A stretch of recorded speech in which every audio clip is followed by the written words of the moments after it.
Hello my beautiful souls, welcome sa ating tarot reading sessions.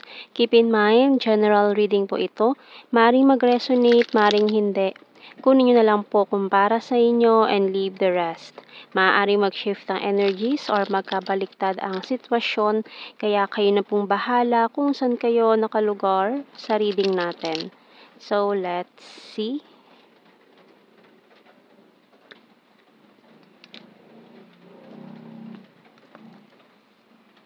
So we have here the Page of Cups and the Ace of Cups. Oh, the Fool. Wow. And this one is the Eight of Cups. Taking the risk. Malaking desisyon ito na magte-take ng risk. King of Pentacles, Ten of Swords, Five of Wands, and the Eight of Swords. Oh, okay.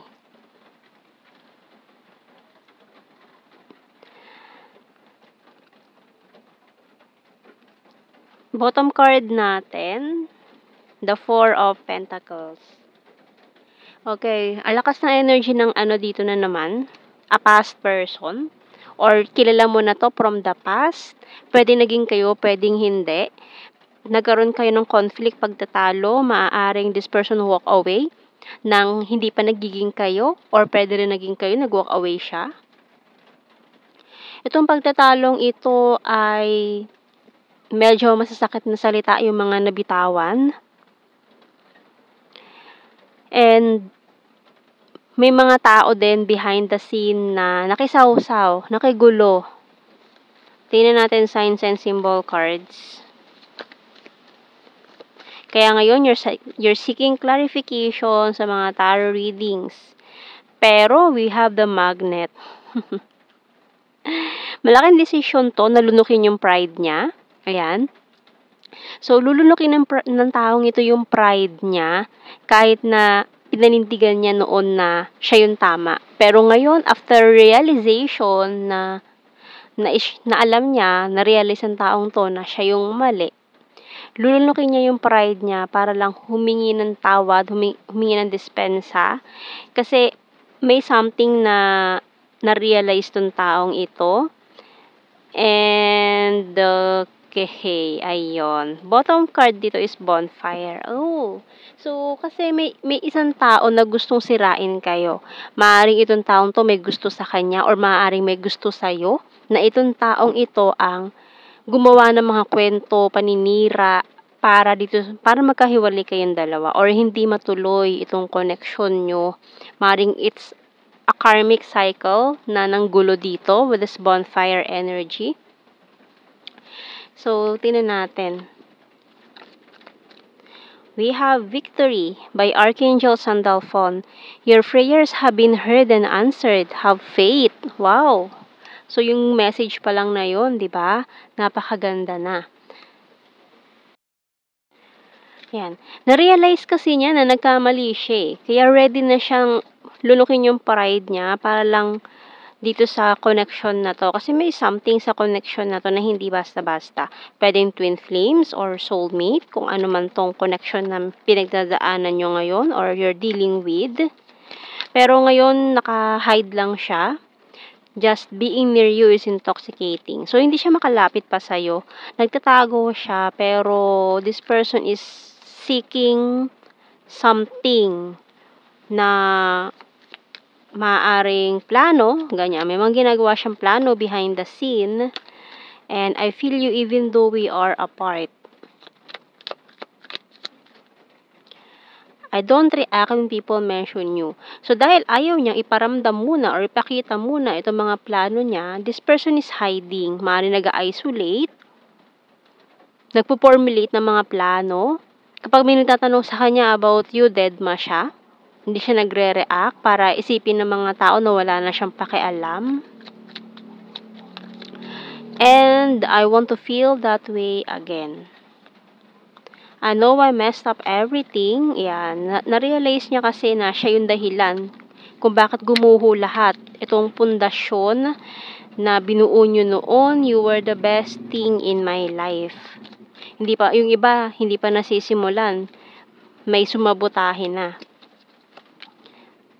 I left I left you before you could lead me, and I bury myself in work to forget you. We will be together again. So, yun talagang gusto niyang mangyari.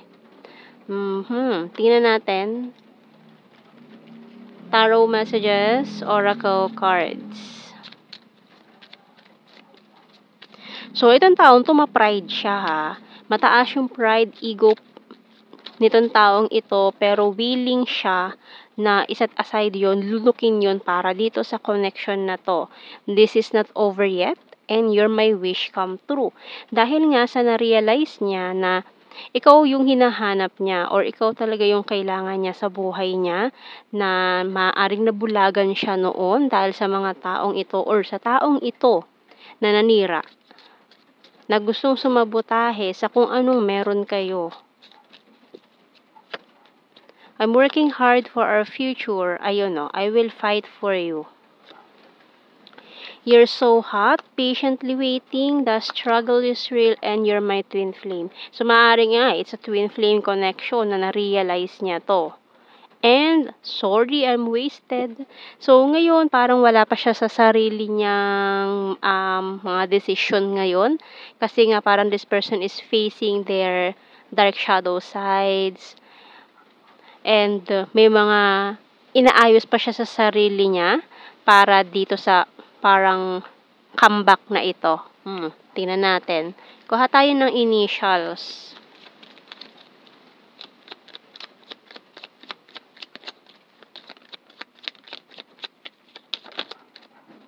Letter V, N, letter A, L, H, S, N, letter X, bottom card, letter E. Okay, so tingnan natin sa blue card. So, we have your family. So, may mga family members siguro na nakisawsaw din. Manifestation and regret. So, yung mga pinagsisisihan niya noon na may mga nagsabuatan pa dito eh. So, tingnan natin. General signs and the messages tayo.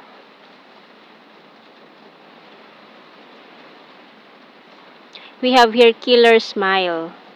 North PH, October, high expectations, air sign, Gemini, Libra, Aquarius, travel, August, coins is earth signs, Taurus, Virgo, Capricorn, ex-lover, may other country, number 3, soulmate, Luzon, vulnerable, June, meron tayong, confirmation na ang lakas ng twin flame connections. So, we have here very loyal, friendly, mountain card, wands is fire sign, Aries, Leo, Sagittarius, summer, and March. So, yan ang ating reading, my beautiful souls. Thank you for watching. Take care and God bless. See you in our next reading, guys. Bye-bye.